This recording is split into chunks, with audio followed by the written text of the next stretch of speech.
नमस्कार दोस्तों, आज की इस वीडियो में हम लोग क्लास 10th के केमिस्ट्री के चैप्टर नंबर 1 रासायनिक अभिक्रिया एवं समीकरण से मोस्ट इम्पोर्टेंट 30 क्वेश्चन करने वाले हैं, जो कि आप सभी के एग्जाम के लिए बेहद इम्पोर्टेंट है। और यकीन मानिए कि आप सभी के एग्जाम में रासायनिक अभिक्रिया एवं समीकरण से जो भी क्वेश्चन बनेगा, इस वीडियो से एक भी क्वेश्चन बाहर नहीं रहेगा। तो चलिए बिना समय गंवाए इस वीडियो को स्टार्ट करते हैं। सबसे पहला हम लोग का क्वेश्चन है कि लोहा को जिंक से लेपित करने की क्रिया को क्या कहते हैं। ऑप्शन ए में है संक्षारण, बी में है गैल्वेनीकरण, सी में है पानी चढ़ाना, डी में है वैद्युत अपघटन। तो देखिए, लोहा को जंग लगने से बचने के लिए उस पर जिंक का परत चढ़ाया जाता है और इस प्रक्रिया को हम लोग गैल्वेनीकरण कहते हैं, जो कि ऑप्शन नंबर बी में दे रखा है। यहाँ पर हमने इमेज भी डाल दिया है ताकि आपको समझने में काफ़ी आसानी मिले। ये एक लोहा का परत है जिसे हम लोग कराकट कहते हैं और इस पर जिंक का परत इसलिए चढ़ाया गया है ताकि इस पर जंग न लगे। ठीक, तो इस प्रक्रिया को हम लोग गैल्वेनीकरण कहते हैं। इसका correct answer option number B हो जाएगा। अब नेक्स्ट क्वेश्चन की तरफ हम लोग चलते हैं। नेक्स्ट क्वेश्चन हम लोग का है कि सिल्वर क्लोराइड का रंग क्या है।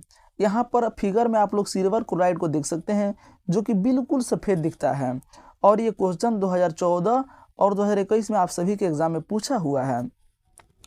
ऑप्शन ए में है श्वेत, बी में है पीला, सी में है हरा और डी में है काला।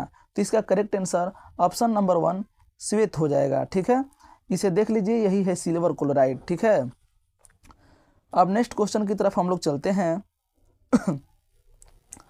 नेक्स्ट क्वेश्चन हम लोग का है कि श्वसन किस प्रकार की अभिक्रिया है। ऑप्शन ए में दे रखा है उपचयन, बी में अपचयन, सी में संयोजन और डी में ऊष्माक्षेपी। तो देखिए डियर, कोई भी अभिक्रिया होगा, अभिक्रिया के फलस्वरूप यदि उसमें से ऊष्मा निकलेगा, ठीक, यदि उसमें से ऊष्मा निकलेगा तो हो जाएगा ऊष्माक्षेपी। जैसे हम लोग जब सांस लेते हैं और सांस लेने के बाद सांस छोड़ते हैं तो सांस जो होता है गर्म होता है और उसमें से ऊष्मा निकलता है, लेकिन ये हमेशा नहीं दिखता है और सर्द के दिनों में इस प्रकार से ऊष्मा वो दिखने लगता है। तो श्वसन एक प्रकार का क्या है, ऊष्माक्षेपी। कोई भी अभिक्रिया के फलस्वरूप यदि उसमें से ऊष्मा फेंकेगा यानी ऊष्मा निकलेगा तो उस अभिक्रिया को हम लोग कहेंगे ऊष्माक्षेपी अभिक्रिया। ठीक है, अब नेक्स्ट क्वेश्चन की तरफ हम लोग चलते हैं। नेक्स्ट क्वेश्चन हम लोग का है कि वह अभिक्रिया जिसमें उत्पाद के बनने के साथ साथ ऊष्मा भी उत्पन्न होता है। अभी हमने बताया कि कोई भी अभिक्रिया होगा, यदि उत्पाद बनने के साथ साथ यदि उसमें से ऊष्मा निकलेगा तो अभिक्रिया ऊष्माक्षेपी अभिक्रिया हो जाएगा। जैसे कि यहाँ पर देखिए चूना है, क्या है चूना, इसे हम लोग लिखते हैं calcium oxide CaO। Calcium oxide यानी चूना को जब हम लोग पानी में डालते हैं तो पानी में डालने के बाद इस तरह से वाष्प निकलता है यानी भाप निकलता है यानी ऊष्मा फेंकता है। तो कोई भी अभिक्रिया के फलस्वरूप यदि उसमें से भाप निकल रहा है, ऊष्मा निकल रहा है, तो उस अभिक्रिया को हम लोग ऊष्माक्षेपी अभिक्रिया कहते हैं। अब नेक्स्ट क्वेश्चन की तरफ हम लोग चलते हैं। तो इसका करेक्ट आंसर जो है ऑप्शन नंबर डी ऊष्माक्षेपी हो जाएगा। अब नेक्स्ट क्वेश्चन की तरफ हम लोग चलते हैं। नेक्स्ट क्वेश्चन हम लोग का है बुझा हुआ चूना का रासायनिक नाम क्या है।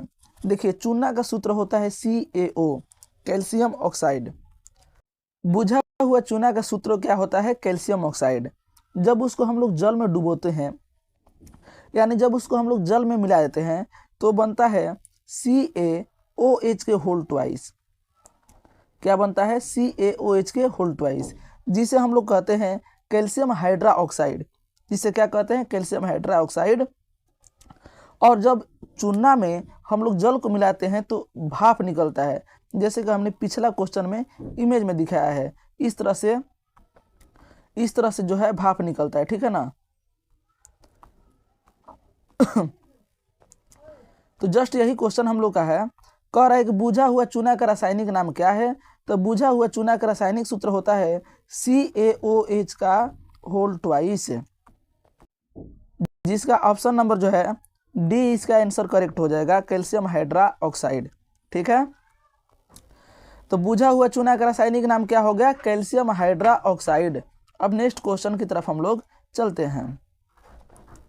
नेक्स्ट क्वेश्चन हम लोग का है कि निम्नलिखित अभिक्रियाओं में कौन अपघटन अभिक्रिया है? तो थोड़ा सा हम लोग समझ लेते हैं कि आखिर अपघटन अभिक्रिया क्या होता है। देखिए, अपघटन कहे, वियोजन कहे या फिर विघटन कहे, तीनों एक ही चीज होता है, ठीक है। तो अपघटन का मतलब होता है कि कोई एक पदार्थ है, यदि उसमें हम ताप दे दिए, यानी उसमें हम लोग आग पर बैठा दिए, ठीक है, या फिर उसमें विद्युत धारा प्रवाहित कर दिए, या फिर सूर्य के प्रकाश में रख दिए, तो दो या दो से अधिक पदार्थों में जब टूट जाता है तो उसे हम लोग कहते हैं अपघटन अभिक्रिया। यानी अपघटन का मतलब क्या होता है? टूटना। यानी एक पदार्थ किसी कारणवश दो या दो से अधिक पदार्थों में विघटित हो जाता है, अपघटित हो जाता है, टूट जाता है, तो उस अभिक्रिया को हम लोग क्या कहते हैं? अपघटन अभिक्रिया कहते हैं। तो चलिए इसका कौन सा आंसर करेक्ट होगा? तो ऑप्शन ए में दे रखा है H2 + I2, तो ये ऑलरेडी अपघटित है, ऑलरेडी अपघटित है, तो ये नहीं होगा, क्योंकि एक पदार्थ अभिक्रिया के बाद अपघटित होता है, उसे अपघटन अभिक्रिया हम लोग कहते हैं। यहाँ पर देख रहे हैं कि एक संयुक्त परिवार है, यानी एक पदार्थ है और अभिक्रिया के बाद भी एक ही पदार्थ है, तो इसमें टूटा नहीं है, यानी अपघटित नहीं हुआ है। यहाँ पर भी पहले से अपघटित हो गया है, तो ये तो करेक्ट आंसर होगा नहीं। तो चलिए ऑप्शन नंबर डी में जब हम लोग चलते हैं तो इसमें 2KClO3 है और अभिक्रिया के बाद KCl + 3O2 में टूट जाता है, तो यही हो गया अपघटन अभिक्रिया। यानी इसका correct answer option number D हो जाएगा। अब नेक्स्ट क्वेश्चन की तरफ हम लोग चलते हैं। नेक्स्ट क्वेश्चन हम लोग का है CaCO3, जिसे कैल्शियम कार्बोनेट कहते हैं। ये संगमरमर का सूत्र होता है, ये संगमरमर का सूत्र है, और जब इसमें हम उष्मा देते हैं तो उष्मा देने के फलस्वरूप ये कैल्शियम ऑक्साइड और कार्बन डाइऑक्साइड में टूट जाता है। तो टूट जाता है, क्या हो जाता है? टूट जाता है। तो किस अभिक्रिया में टूटता है? या तो अपघटन हो जाएगा, अपघटन हो जाएगा, या फिर विघटन हो जाएगा, ठीक। तो यहाँ पर अपघटन न दे करके विघटन दिया है, ठीक है ना। अपघटन और विघटन या वियोजन तीनों का मतलब होता है टूट जाना। तो CaCO3 एक पदार्थ है जिसे टेम्परेचर देने के बाद दो अलग अलग पदार्थों में टूट गया है, उसे हम लोग विघटन अभिक्रिया कहते हैं। अब नेक्स्ट क्वेश्चन की तरफ हम लोग चलते हैं। नेक्स्ट क्वेश्चन हम लोग का है, कह रहा है कि निम्नलिखित में कौन समीकरण संतुलित है। अब संतुलित समीकरण क्या होता है? तो संतुलित का मतलब होता है बराबर। जैसे मान लीजिए एक तराजू है, एक तराजू में इस साइड में कोई वस्तु है और इस साइड में भी कोई वस्तु है, और दोनों वस्तु आपस में बराबर है, तो इसे हम लोग संतुलन कहते हैं, संतुलित कहते हैं, ठीक। तो अब इसे हम लोग कैसे जानेंगे कि ये संतुलित है? तो अब थोड़ा सा कंसेप्ट बता देते हैं। जब कोई पदार्थ सिंगल होता है तो उसे तत्व कहते हैं। जैसे Fe तो क्या हुआ? तत्व हुआ। He क्या हुआ? तत्व हुआ। O क्या हुआ? तत्व हुआ। C क्या है? तत्व है। लेकिन इन सभी के परमाणु की संख्या एक है। यदि हमने कह दिया Fe2, Fe2 का मतलब क्या हुआ कि जो Fe है यानी लोहा है, उसके परमाणु की संख्या 2 है। तो चलिए अब हम लोग ऑप्शन की तरफ चलते हैं। अब देखेंगे कि संतुलित रासायनिक समीकरण में इस साइड में परमाणु की संख्या और इस साइड में परमाणु की संख्या यदि बराबर होगा तो संतुलित हो जाएगा। अब देखिए यहाँ पर मैग्नीशियम का 1 परमाणु है, ऑक्सीजन के 2 परमाणु है, तो दोनों मिलकर हो गया 3 परमाणु। लेकिन यहाँ पर मैग्नीशियम का 1 परमाणु और ऑक्सीजन का 1 परमाणु, यानी 3 = 2 कभी नहीं होता है। तो ये संतुलित समीकरण नहीं है, क्योंकि अभिकारक की तरफ कुल परमाणुओं की संख्या 3 है, जबकि प्रतिफल की तरफ केवल परमाणुओं की संख्या 2 ही है, इसलिए संतुलित नहीं है। अब नेक्स्ट ऑप्शन की तरफ हम लोग चलते हैं। यहाँ पर है जिंक, तो जिंक के 1 परमाणु है, जिंक के परमाणु क्या है? 1 है। अब यहाँ पर है H2SO4, तो यहाँ पर हाइड्रोजन के 2 परमाणु, सल्फर के 1 परमाणु, 2 1 3, और ऑक्सीजन के 4 परमाणु, 3 और 4 7, यानी 7 परमाणु इधर और एक परमाणु ये, यानी अभिकारक की तरफ जो है 8 परमाणु है, और प्रतिफल की तरफ हम लोग देख लेते हैं। तो Zn की 1 परमाणु, सल्फर के 1 परमाणु, 2 परमाणु, और ऑक्सीजन के 4 परमाणु, 6 परमाणु, और हाइड्रोजन के 2 परमाणु, यानी 6 2 8, यानी अभिकारक और प्रतिफल दोनों तरफ यानी बाईं और दाईं तरफ परमाणुओं की संख्या समान है, अतः संतुलित समीकरण option number B correct answer हो जाएगा। अब नेक्स्ट क्वेश्चन की तरफ हम लोग चलते हैं, इसका आंसर बी करेक्ट होगा। नेक्स्ट क्वेश्चन हम लोग के पास है, नेक्स्ट क्वेश्चन भी संतुलित समीकरण पर क्वेश्चन है।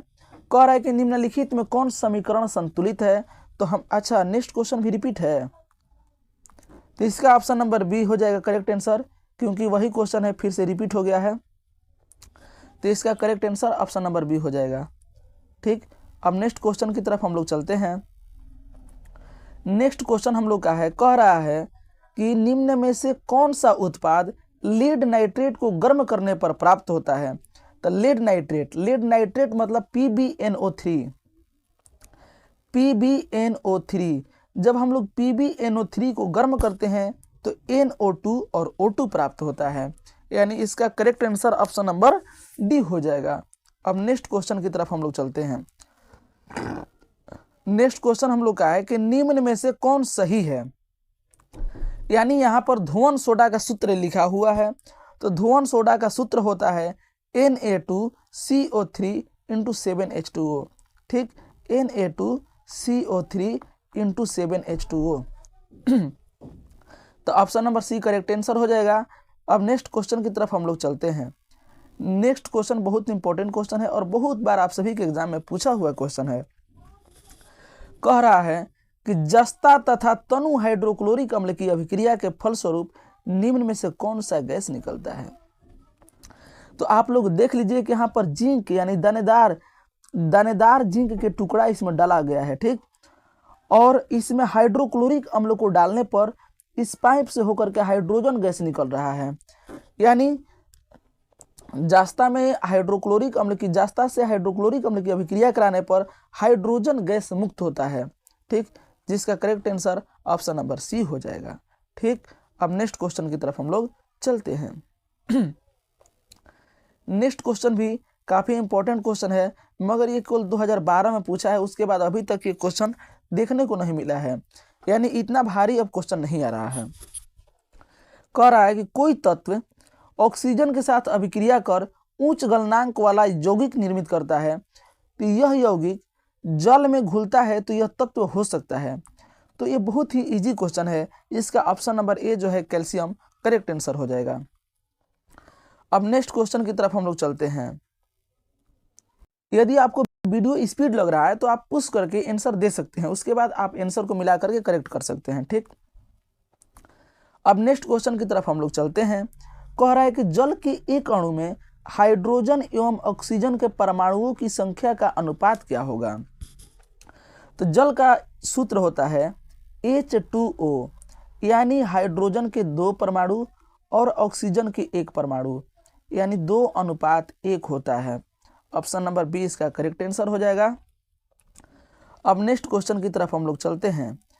अब नेक्स्ट क्वेश्चन काफ़ी इंपॉर्टेंट क्वेश्चन है, और देखिए इसमें बहुत सारा लड़का घबराता है और एक क्वेश्चन इस पर तो रहबे करता है, तो थोड़ा शांति से थोड़ा सा कंसेप्ट इसका समझ लीजिए आप, ठीक है ना, और एक बार समझने के बाद इसे आप कभी नहीं भूलिएगा। देखिए 2 वर्ड होता है, एक होता है उपचयन और एक होता है अपचयन। इसमें काफ़ी सारे लोग कंफ्यूज रहते हैं। यहाँ पर हम लिख देते हैं उपचयन, ठीक, एक होता है अपचयन। ये कन्फ्यूजन जो है ना, ये दूर ही नहीं होता है। जब हम भी इस चीज़ को पढ़ते थे तो हम भी काफ़ी कंफ्यूज रहते थे। उपचयन और अपचयन। अब देखिए उपचयन और अपचयन क्या होता है। हम लोग सांस लेते हैं, आप लोग बताइए, जब हम लोग सांस लेते हैं तो उप को हम लोग रिलेट करेंगे चुप से। किससे रिलेट करेंगे? चुप से, यानी उपचयन ना कह के हम लोग कहेंगे चुप चयन। अब बताइए कि जो वायुमंडल है, वायुमंडल में बहुत सारा गैस है, मगर हम लोग जब सांस लेते हैं तो चुपके से, यानी चुपके से उसमें से ऑक्सीजन को ले लेते हैं। चुपके से क्या करते हैं? ऑक्सीजन को ले लेते हैं, और ऑक्सीजन को लेकर के हमारे शरीर में पहुंच जाता है फेफड़ा। अब देखिए हमारा शरीर क्या करता है कि चुपके से ऑक्सीजन को ले लेता है, यानी ऑक्सीजन का ग्रहण मतलब उपचयन। उपचयन का मतलब होता है ऑक्सीजन का ग्रहण। इस चीज को केवल आप लोग याद रखिएगा, उपचयन का मतलब हुआ ऑक्सीजन का ग्रहण, ठीक है ना। अब है ZnO प्लस सी, तीर चिन्ह Zn प्लस CO। अब Zn प्लस सी, अब देखिए बाबू ये है कार्बन, ठीक है, और कार्बन चुपके से ऑक्सीजन का चयन कर ले रहा है। तो कार्बन का क्या हो रहा है बाबू, उपचयन हो रहा है, यानी कार्बन जो है चुपके से ऑक्सीजन का चयन कर ले रहा है और कार्बन क्या बन जा रहा है, कार्बन से कार्बन मोनोऑक्साइड यानी CO बन जा रहा है। तो कार्बन का उपचयन हो रहा है जो कि ऑप्शन नंबर ए में दे रखा है। नीचे दिए गई अभिक्रिया में कौन सा कथन सही है, यानी कार्बन चुपके से ऑक्सीजन का चयन कर रहा है और कार्बन उपचयित हो जा रहा है, यानी उपचयन कर ले रहा है, ठीक है। अब नेक्स्ट क्वेश्चन की तरफ हम लोग चलते हैं। नेक्स्ट क्वेश्चन है हम लोग का, निम्नलिखित में कौन संयोजन अभिक्रिया है। अब देखिए संयोजन अभिक्रिया क्या होता है, जब दो या दो से अधिक पदार्थ संयोग से एकल पदार्थ का निर्माण करते हैं उसे हम लोग कहते हैं संयोजन अभिक्रिया। तो अब देखिए यहाँ पर दो पदार्थ है और एकल पदार्थ का निर्माण किया है, तो ये क्या हो गया, संयोजन अभिक्रिया। यहाँ पर एक पदार्थ है और अभिक्रिया के बाद दो अलग अलग पदार्थों में टूट गया है तो हो गया वियोजन अभिक्रिया। यहाँ पर देखिए दो अलग अलग पदार्थ है और अभिक्रिया के बाद एकल पदार्थ का निर्माण किया है, तो ये क्या हो गया, संयोजन अभिक्रिया। यानी इसका ऑप्शन नंबर ए और ऑप्शन नंबर सी दोनों करेक्ट है। यहाँ पर ऑप्शन देना था ए और सी दोनों, तो ऑप्शन थोड़ा गलत हो गया है, ठीक है। तो इसका ऑप्शन नंबर ए और ऑप्शन नंबर सी दोनों करेक्ट आंसर है। अब नेक्स्ट क्वेश्चन की तरफ हम लोग चलते हैं। नेक्स्ट क्वेश्चन है हम लोग का कि लौह चूर्ण पर तनु हाइड्रोक्लोरिक अम्ल डालने पर क्या होता है, सही उत्तर का निशान लगाइए। तो लौह चूर्ण जो है Fe, ठीक है, और तनु हाइड्रोक्लोरिक अम्ल यानी HCl डालने पर FeCl2 बनता है। क्या बनता है, FeCl2, और हाइड्रोजन गैस निकल जाता है यानी मुक्त हो जाता है। तो इसका करेक्ट आंसर हो जाएगा हाइड्रोजन गैस मुक्त होता है और FeCl2 यानी आयरन क्लोराइड बनता है, आयरन क्लोराइड बनता है। इसका correct answer option number A हो जाएगा। अब नेक्स्ट क्वेश्चन की तरफ हम लोग चलते हैं। कह रहा है निम्न में से कौन सा उत्पाद लेड नाइट्रेट को गर्म करने पर प्राप्त होता है। तो जो है लेड नाइट्रेट का फॉर्मूला होता है PbNO3। जब हम लोग इसे गर्म करते हैं तो गर्म करने पर NO2 और O2 प्राप्त होता है। अब नेक्स्ट क्वेश्चन की तरफ हम लोग चलते हैं। कह रहा है कि इलेक्ट्रॉनों के स्थानांतरण से बने यौगिक कहलाते हैं। तो इलेक्ट्रॉन के स्थानांतरण से बने यौगिक को हम लोग कहते हैं विद्युत संयोजी यौगिक, ठीक है ना। तो इसका option number B correct answer हो जाएगा। अब नेक्स्ट क्वेश्चन की तरफ हम लोग चलते हैं और नेक्स्ट क्वेश्चन का आंसर आप लोग दीजिएगा क्योंकि हमने बताया है पहले। कह रहा है कि किस प्रकार की अभिक्रिया है। अब देखिए हाइड्रोजन क्या कर रहा है, ऑक्सीजन का चयन कर रहा है, यानी हाइड्रोजन का हो रहा है उपचयन, ठीक। हाइड्रोजन का क्या हो रहा है दोस्त, उपचयन, क्योंकि हाइड्रोजन ऑक्सीजन को ग्रहण कर रहा है और जो कॉपर है ये ऑक्सीजन को त्याग रहा है, यानी कॉपर का क्या हो रहा है, अपचयन। कॉपर क्या हो रहा है, अपचयन। तो जहां पर उपचयन और अपचयन दोनों होता है उसे हम लोग कहते हैं रेडॉक्स अभिक्रिया, ठीक है। तो यहाँ पर कॉपर का अपचयन हो रहा है और हाइड्रोजन का उपचयन हो रहा है। तो जिस अभिक्रिया में उपचयन और अपचयन दोनों होता है उसे हम लोग रेडॉक्स अभिक्रिया कहते हैं। अब हम लोग नेक्स्ट क्वेश्चन की तरफ चलते हैं।